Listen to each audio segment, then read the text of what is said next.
જગાડવા આયા છે સંતો, જાગો, જાગી જાઓ, તૈયારી હોય તો. વાયદો કર્યો જ્યાં 40 વર્ષથી જૂના ભગત કોરોનામાં બગડી ગયા. મળો 40 વર્ષથી ચોલ્લા કરતા હતા, એ આ કોરોનામાં ફેલ થઈ ગયો. એટલે ચમ ભાઈ ભૂલ પડી કે આ લોટમાં લેવું પડે એવું હતું, નગર કે ઉપડ્યા હતા. કોન્ફિડન્સ વગરની ભક્તિ યાર નકોમી. હકીકતમાં 40 વર્ષથી સોલ્લા કરતો કે બાપુ અમે તમારા ભગત છીએ, દર પૂનમ આવીએ છીએ. કોરોનામાં ફેલ. કોકને કીધું થોડું થોડું લે, ન કે ઉપડ્યો જ છે તો ચાલુ કર્યું લોકોએ. વિશ્વાસ રહ્યો. અરે ગુરુ વચનમાં વિશ્વાસ ના હોય તો ભક્તિ નકોમી. વિશ્વાસ વાળી ભક્તિ ને ભાઈ. અમે 7-8 વર્ષ પહેલા રણુજે નીકળ્યા. એ વખતે કમાન્ડર ગાડીઓ ચાલતી, વચ્ચે 3 સીટો, પાછળ 2-2 7-8 જણનું પાર્સિંગ આવે. અમે રણુજે નીકળ્યા ને એક નાથો અમારા ભેગો ભટકોણો. અને એ વળી કંચન ને કીધું કે બાપુને કેન મને લઈ જાય તો મારે ભગત થવું છે રણુજે. મેં કીધું જગ્યા નથી ભાઈ ગાડીમાં. નાથો કે ગમે જે કરીને મને લઈ જો યાર, પૂન લાગે તમને, મારે ભગત થઈ જવું છે.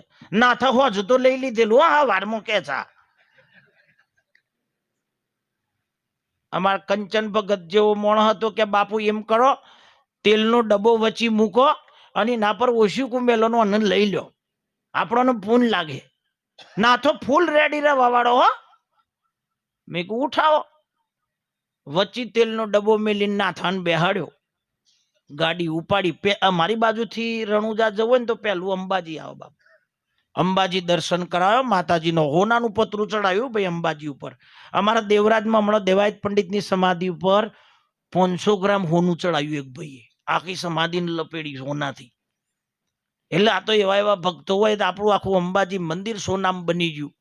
નાથાને લઈ જઈને પગે લગાડ્યો. નાથા જો જોગમાયા જગદંબાનો હરે કે હું તો સ્વર્ગમાં આવી ગયો બાપુ. આ બધું તો ભાડ્યું જ નતું, હું તો પીવામાંથી જ ઊંચો નતો આવ્યો. પિત્તળની થાળીઓ વેચી ખાઈ ગયેલો, લોટા એ નતા મેલ્યા. એ નાથો મારા ભેગો આવેલો, માતાજીનો દર્શન કરાવ્યો, પછી આગળ લીધો. પછી એથી 15 કિલોમીટર જો ને એટલે બાપુ બોર્ડર આવે, રાજસ્થાન ચાલુ થાય, ગુજરાત પૂરું. ત્યાં બધી છૂટ, દેશી શરાબ કી દુકાન, ઇંગ્લિશ શરાબ કી દુકાન. નાથો વચ્ચે બેઠેલો તો એ પેલો બોર્ડ જોવાનો વિક્રમભાઈ ઓમ કરો. એટલે મેં કહ્યું નાથા શું થાય છે? કે કશું નહીં, ખાલી બોર્ડ જોઉં છું. પણ નાથાને પેલું દુઃખ ઉપડ્યું બાપુ. અને આખી જિંદગીથી નાથો લેતો તો જપા, ઘડી ઘડી ઊંચા નીચી થાય. મેં કહ્યું નાથા ના, હવે ના બદલાવું કે બાપુ, ખાલી જોઉં છું બોર્ડ એમ. અમે તો જોધપુરે વટાયું, પછી રણુજા લઈને ગયા બાપાના દરબારમાં. રામદેવજી મહારાજની જીવતા સમાધિ રણુજામાં. પોખરણથી 12 કિલોમીટર, જોધપુરથી 250 ની આજુબાજુ થાય. રામદેવજી મહારાજ તુંવર વંશની અંદર જેમના 24 ફરમાન છે. કળિયુગની અંદર રામદેવજી મહારાજ સમાધિ લેતા પહેલા આ જગતના જીવાત્માઓને સત ઉપદેશ આપ્યો, 24 ફરમાન બોલ્યા છે. એમાં તમારું જીવન ધન્ય થઈ જાય એવા શબ્દો છે ભગવાન સમાધિ લેતા પહેલા. અને 4 વચન એવા બોલ્યા, દારૂ ન પીજો. કોઈનું મોઢું બગડ્યું દારૂનું નામ લીધું એમાં? મને એક ભાઈ કે ભગવાન આવું કી ના. મેં કહ્યું ના, તારા ઓલે હવ કઈ ગયા છે, પીજે એમ કીધું હશે. રામદેવજી મહારાજ બોલ્યા દારૂ ન પીજો, માંસ ન ખાજો. માંસ સમજ્યા? બધા ભગત છો? બધી શાકભાજી ધોળી કોથળીમાં આવે, એક શાકભાજી માટે કાળી કોથળી લાવો. એ માલ ખાજો નહીં, એ રામદેવજી મહારાજે ના પાડી. દારૂ ન પીજો, માંસ ન ખાજો, ચોરી ના કરજો અને વ્યભિચાર ન કરતા. આવું બોલી અને પછી જનતા જનાર્દન ભેડી કરીને જીવતા સમાધિ લીધી. આમ સદે બેહી જા પદ્માસન લગાવીને અને પ્રમાણ આપ્યું, અહીં સમાધિ લીધી. બીજી સેકન્ડે એમના સગ્ગા માસીના દીકરા હળભુજીને મળ્યા. અમલનો કટોરો ને ઝંડો ને જોડીને જે કઈક વસ્તુ એમની કન હતી ને એ બધી આપી અને તમે જાઓ રણુજા, હું પોખરણ જઈને આવું છું સાહેબ, ત્યાં સમાધિ લેવાઈ ગઈ હતી, આ વસ્તુ તો અંદર મૂકી હતી એવું પ્રમાણ આપ્યું. બહુ લાંબી વાત છે. રણુજા લઈ ગયા, બાપાનો દર્શન કરાયો અને કીધું નાથા ભગત, અરે કે આવું આવું વાત જ ના કરો કે બાપજી પૂરું થઈ ગયું. પાકો ભગત, તમારા જૂના ભગત નું કશું ના આવે એવું થઈ ગયું. મેં કહું સારું. 7 જણા થઈને લઈ જા રામા સરોવર, પાછળ સરોવર છે, એ જઈને નાથાને કંઠી પહેરાઈ 7 જણી થઈ.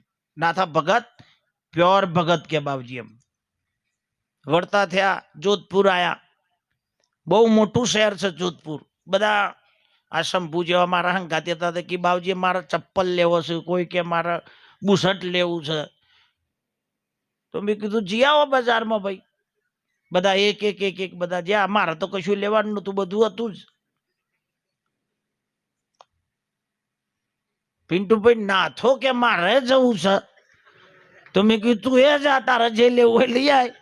મને વિશ્વાસ કે નાથો ભગત બન્યો છે, હું વાંધો નથી. રજીદાસ નાથો એવું પડ્યો. અડધો કલાક પછી તો શંભુ આવ્યો ને બધા તેમ તેમાં આયા. બધા ગાડીમાં બેઠા. ઈવન પૂછ્યું, મેં કહ્યું નાથો એ નીકળ્યો તો તમને મળ્યો હતા કે ના, નાથો નહીં પાડ્યો.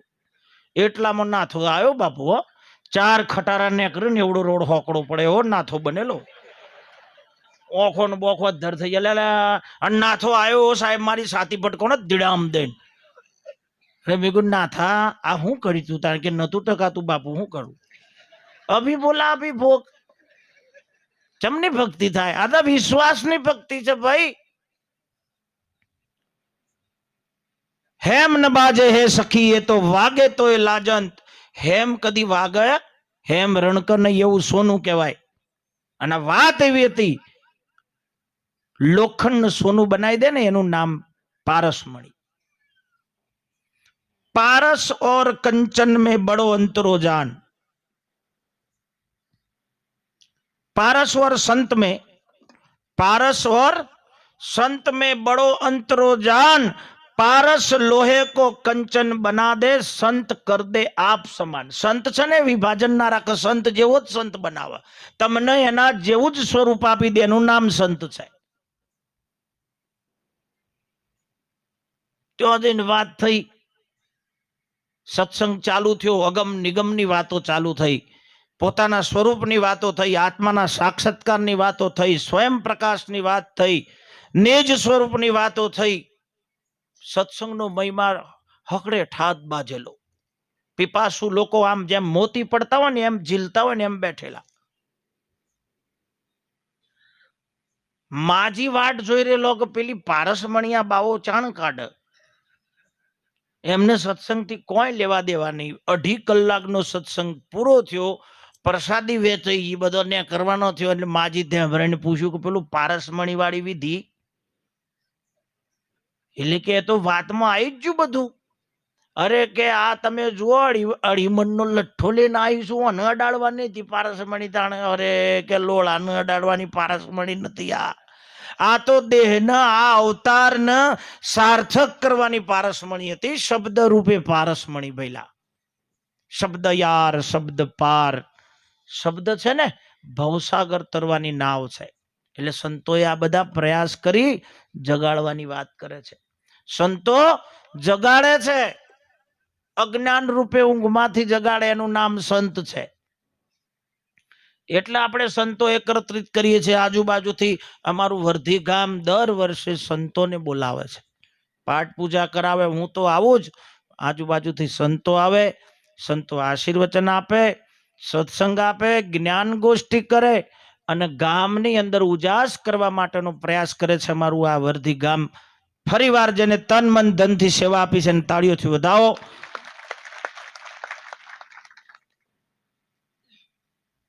સંત જગાડે. ગોમના ચોપે એક બાપુ આવીને બેઠેલા, બિહાર બાજુના, અને ચોર ચોરી કરવા જતા હતા. તો બાપુની થોડી વાર રોકોણા. બાપુ બિહાર બાજુના હતા. બાપુ એટલે અડધી હિન્દી અડધી ગુજરાતી જેવું. અચ્છા બચ્ચા આવો, બેઠો, ચાય પાણી કરો. ચોર તો આપણી બાજુ ના હતા. એટલે ઓન હારું રહ્યું, મફત ચા પીવા મળે, અડધો કલાક બેહવા મળે, અને થોડુંક અંધારું વ્યવસ્થિત થાય પછી વિધિ કરવા જઈ. એટલે બાપુ કાયમ પૂછે બચ્ચા કહા નીકળે હો. પેલા તો આપણી બાજુના ચોર હતા કે કુછ નહીં બાપુ ખાતર પાડને કો જાતે હૈ. આપણી બાજુ ચોરી કરવાનું કે ખાતર પાડવું કે ને કુછ ખાતર પાડને કો જાતે હૈ. બાપુ ને ખબર નહીં ખાતર પાડવું એટલે બાપુ કે અચ્છા હે પાડો પાડો ખાતર કોઈ બાત નહીં, ધર્મ કા કામ હે. બાપુ તો જાણતા જ નતા ખાતર પાડવું એટલે હોય તો બિહાર બાજુ ના હતા. પણ આ ચોર કાયમ મફત ચા પીવા મળી ને બાપુ કોક દિન તો નાસ્તો એ કરાવી દેતા બાપુ. એટલે આ તો કાયમ પેદા પડ્યા. ચોરી કરવા જતા પેલા જવાનું બાપુ નમો નારાયણ કરવાના. બાપુ કી પાસે બાપુ કાયમ પૂછ્યું આજ બચ્ચા કહા निकले हो. પેલા की आज भी खातर पाड़ने को जाते हैं. अच्छा अच्छा पाड़ो खातर, चाय पानी करो फिर खातर पाड़ो. બાપુ મેઠું નાખવામાં સમજતા નથી ખાતર પાડવું એટલો. એક દાડો બાપુ આરતી પૂજા કરીને વહેલા પાલી ગયેલા. નાગરાજ બાપુ જેવી ઉંમરના બાપુ હતા. ચોર પાછા જ્યાં ચા પાણી કર્યું. बापू ने पूछू आज बच्चा कहाँ जा रहे हो. कुछ नहीं खातर पाड़ने को जाते हैं बापू. ठीक है हमको भी खातर पाड़ने को आने का है. बाबो એ દારો ફરી ગયો કે મારે આવું છે. પેલા ગભરાયા કે હું ના લઈ જવાય ને કે આપણે ભેગા કૂટાઈ જઈએ વગર કોમના. બાવન ચો હાચવો.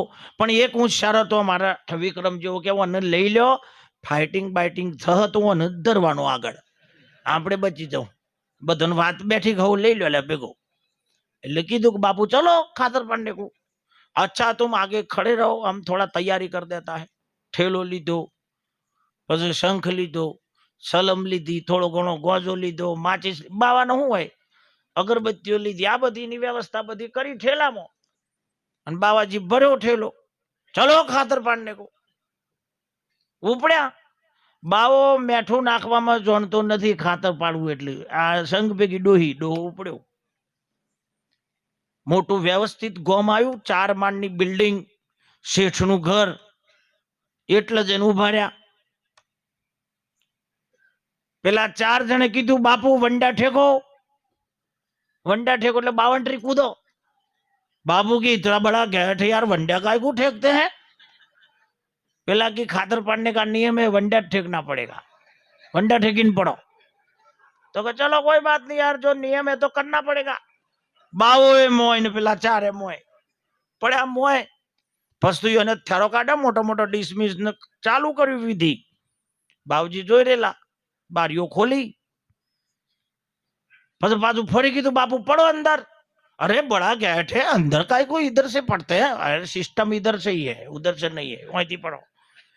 पढ़या मोय. પછી વેચોણા બધા. એક બેડરૂમ માં જો, એક બેઠક રૂમ માં, એક સ્ટોર રૂમ માં.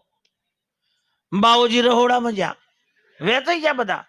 પણ તો મોટો બંગલો હતો બાપુ. સ્ટેન્ડિંગ કિચન બિચન જોરદાર. અને હારાગઢની દીકરી ઘરમાંથી મસ્ત મજાના ડબ્બા ઉપર સ્ટીકર મારેલો. સોજીનો લોટ, દેશી ગોળ, દેશી ઘી બધું માં લખેલું. કાજુ બદામ બધું લખેલું તૈયાર. બાવાને કયું શોધવાની જરૂર નથી, બધા સ્ટીકર જ મારેલો હતો. बाबूजी विचार करे को वो सब खातर पाड़ते हैं उतने में हम भगवान को भोग बना देते हैं. रात्र 2:30 वाग्या कोम लीधु बाबाए घर में रहोड़ा में. स्टव करो चालू. रजीदास बनायो सत्यनारायण भगवान की कथा में शीरो आवे ने एवो शीरो बनायो. पेलो नी विधि चालू ने महाराज नी चालू.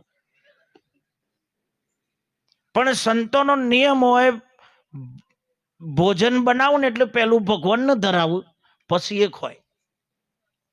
हाँ એટલે કૃષ્ણ ભગવાનનો ફોટો હતો એ લઈ જઈને મેલ્યો થાળ. અને સંતોનો બીજો નિયમ હોય ભગવાનનો ભોગ લગાવે એટલે શંખ વગાડવું. વગાડવો જ પડે. બાપુ શું કેવું છે? આરતી પૂજા વખતે શંખ વગાડવું. ભોગ લગાવવાનો ટાઈમ થયો. શીરાની થાળી કૃષ્ણ ભગવાનના ફોટા આગળ મૂકી ખાતર પાડવાનું ચાલુ. અને બાવાએ 3:30 વાગે પિન્ટુભાઈ શંખ વગાડ્યો ઘરમાં. આમ હું દશા થઈ એ વિચાર કરો. अमित शंख वाग्यो. हाँ गर्दनी जागी जो बापू घर में शंख फूंका जाग्या वगर रपेलो जागी जो. અને દિશા પકડી અને જે બાજુથી શંખ વાગ્યો ને એ બાજુ દિશા પકડીને આવ્યો સીધો રહોડામાં. તાન તો બાવો શીરાનો ઇધર ઉધર કરે આવતા હંગાથી બોચું પકડી બાવાનું અને ને બાવો જોયો એટલે હિન્દીમાં બોલ્યો ક્યાં કરતે હો મહારાજ कुछ नहीं ખાતર પાડને કો આયે આમાં બાવાને તો ખબર છે નહીં ખાતર પાડવું એટલું પેલો તો આપણા બાજુનો વાણિયો તો દગમ પડી ગઈ ઓ કે બાપુ રાહતર વાળી નાખ્યું પાછો પેલો બાવો કે છે हम એકલે થોડી હે और भी 4-5 ભગત હે એક ઉધર હે બધાને જગાડ્યા એ તો જાગ્યો પણ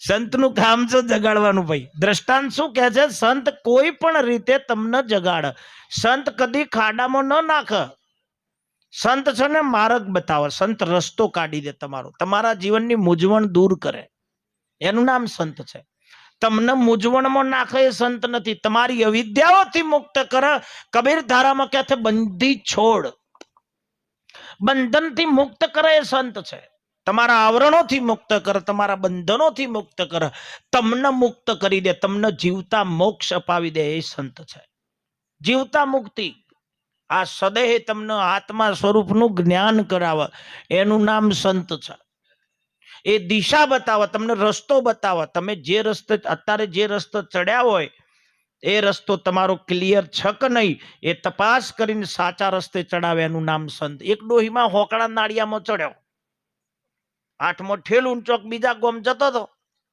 અને વચોવચ ઊંટ બેઠેલું ડોહીમાના મનથી આ ઊંટ ને આગુ પાછું કરવું ચાણ નેકરાય ના કરતા ઉપર થઈને નીકળી દઉં ડોહી એક પગ ઊંટ ના પેલ બાજુ મેલ્યો ને ઊંટ ઉભું થઈ ગયું ઊંટ થોડું બે રહ્યા અમે ડોહીમાં ગાબડ પકડી લીધી ઊંટની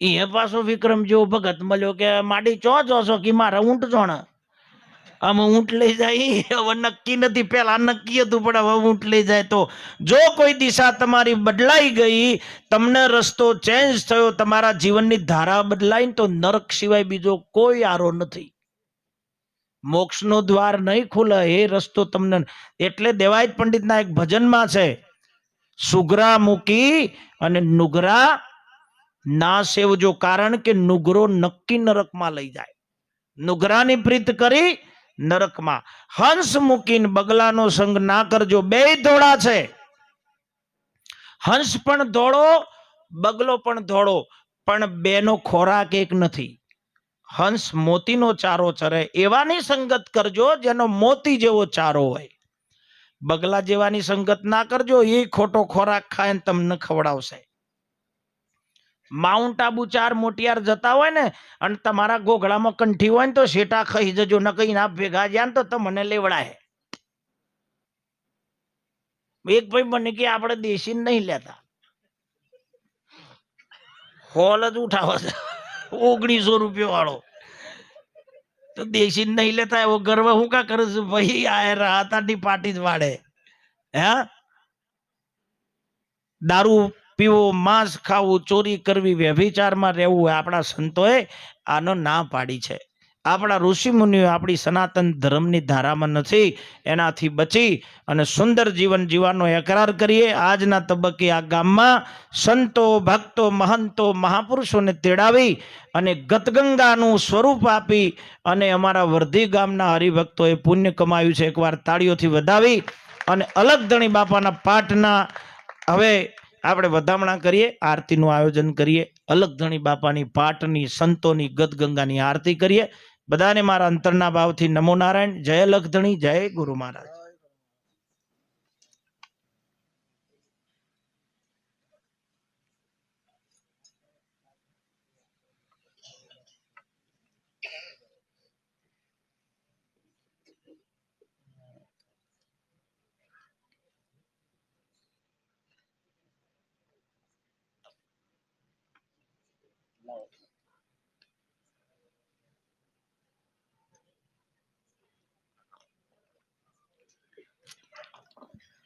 ગ્રામજનો બહેનો દીકરીઓ તમામ હરિભક્તો બધાને આરતીનો લાભ લેવાની છૂટ છે બધા એક પછી એક શાંતિથી આરતીનો લાભ લેજો દાદાની આરતી કરીએ